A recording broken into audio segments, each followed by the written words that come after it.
Vamos continuar falando sobre a precarização no Brasil. Sou o professor Adriano Ferreira e esta é a segunda parte do vídeo.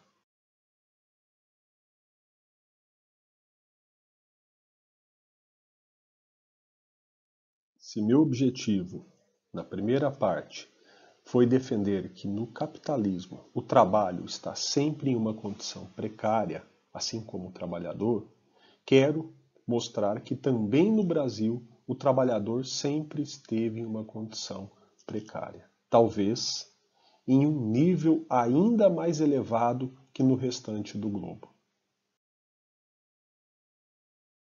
Não por acaso, neste slide de transição, trago aí algumas fotos da greve de 1917. Para quem não sabe, essa greve, começada em São Paulo, se tornou rapidamente uma greve geral, paralisando o país.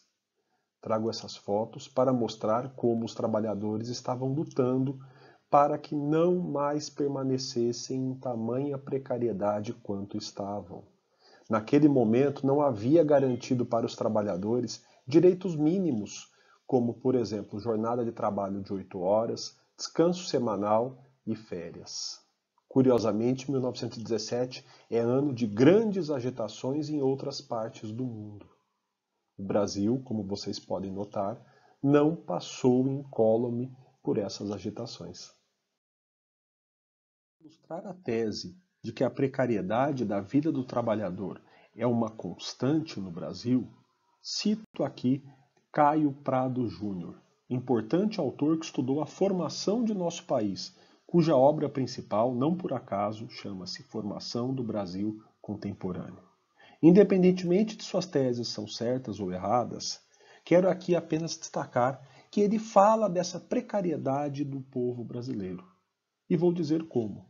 Segundo Caio Prado Júnior, o Brasil estava estruturado para ter duas classes sociais, escravos e senhores. Ora, do lado dos senhores estavam os grandes proprietários de terra e os grandes comerciantes. Na base, trabalhando para eles, os escravos. O autor diz que entre os escravos e os senhores, do ponto de vista estrutural, havia um vácuo imenso, um vazio. Ora, se você não nasceu escravo e tampouco nasceu senhor, você iria habitar esse vazio.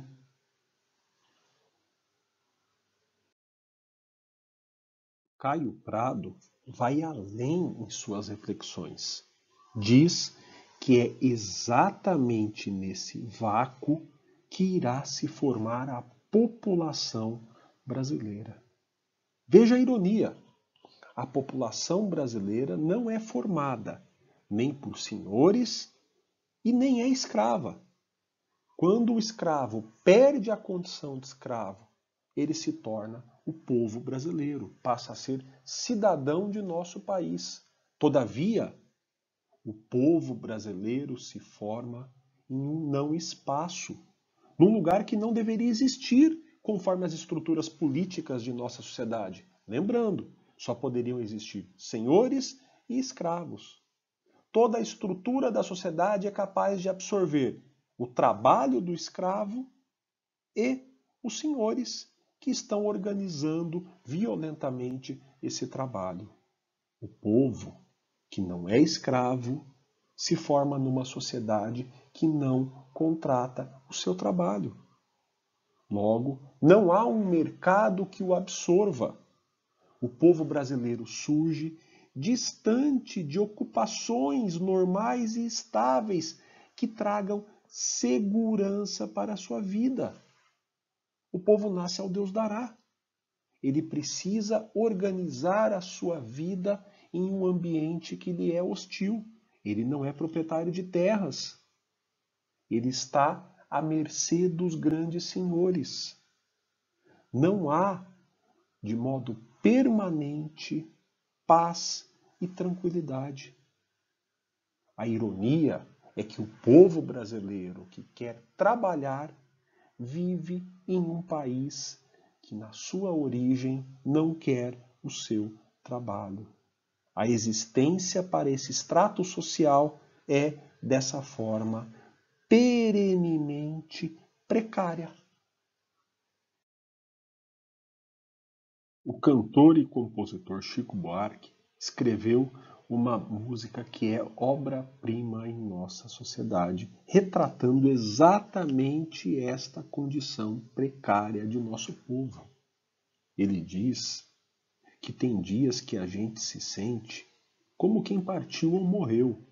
A gente estancou de repente, ou foi o mundo então que cresceu? A gente percebe que o mundo é grande. A gente percebe que a gente não está controlando a nossa própria vida. E então, a gente quer ter voz ativa.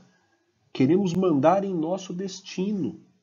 E quando nós tomamos a iniciativa de mandar em nosso destino, chega a roda viva e carrega o destino para lá. Ora, a gente insiste, vai contra a corrente, rema, rema, até não poder resistir. E quando a gente cansa e o barco é levado de volta pela correnteza, percebe o quanto que ainda faltava remar para fazer o que precisaríamos fazer. Não importa, faz tempo que a gente cultiva a mais linda roseira que há. Nós vemos a roseira crescer, desabrochar, exalar o seu perfume. Todavia, quando pensamos que vamos contemplar a roseira e usufruir do seu perfume, eis que chega a roda viva e carrega a roseira para lá. A roda da saia mulata não quer mais rodar, não senhor. Não posso fazer serenata. A roda de samba acabou.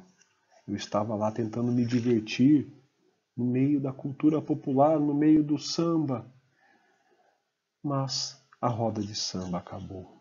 Não importa, nós tomamos a iniciativa, pegamos a viola, a nossa viola e vamos produzir cultura. Não seremos meros consumidores de cultura, e sim aqueles que irão fazer o seu próprio saber e a sua própria arte. Estamos com a viola na rua a cantar, e eis que chega a roda viva e leva a viola para lá. O samba, a viola, a roseira, a festa, a cultura, aquilo que fizemos, a nossa iniciativa, o desejo de controlar o nosso destino, foi tudo ilusão passageira que a brisa primeira levou. Achamos que seríamos alguém, achamos que produziríamos cultura, achamos que chegaríamos longe na vida, mas a brisa primeira levou tudo isso embora. Tudo bem, ainda temos a saudade, ainda podemos lembrar de tudo que pensamos que um dia teríamos.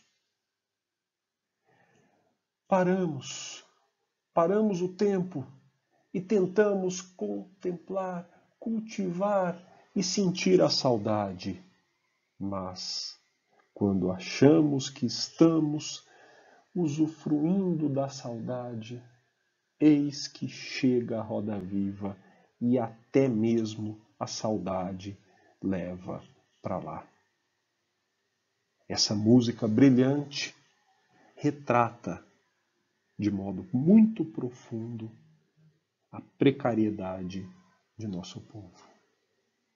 Quando acreditamos que temos alguma coisa, que conquistamos alguma coisa, quando acreditamos que finalmente vamos ter uma vida tranquila, digna, feliz, com arte, com alegria, com cultura, eis que chega a roda viva, quer dizer, eis que a condição precária do povo se manifesta e leva tudo para lá.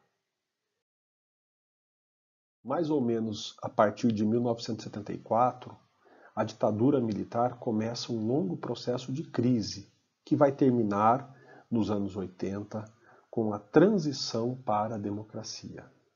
Nesse processo, a população sai às ruas e conquista muitos direitos que passam a ser constitucionalizados em 88. Temos a impressão de promover uma transição democrática inclusiva, uma transição democrática que tem por objetivo dar um pouco mais de segurança para nosso povo. Todavia, nos anos 1990, tão logo a Constituição se torna vigente, começamos uma gradativa transição para o neoliberalismo. Uma lógica excludente oposta a essa ideia de inclusão, comandada pelo capitalismo financeiro, volta a deteriorar as condições de vida do trabalhador brasileiro e a concentrar renda em nossa sociedade. Ora, a roda viva passou novamente.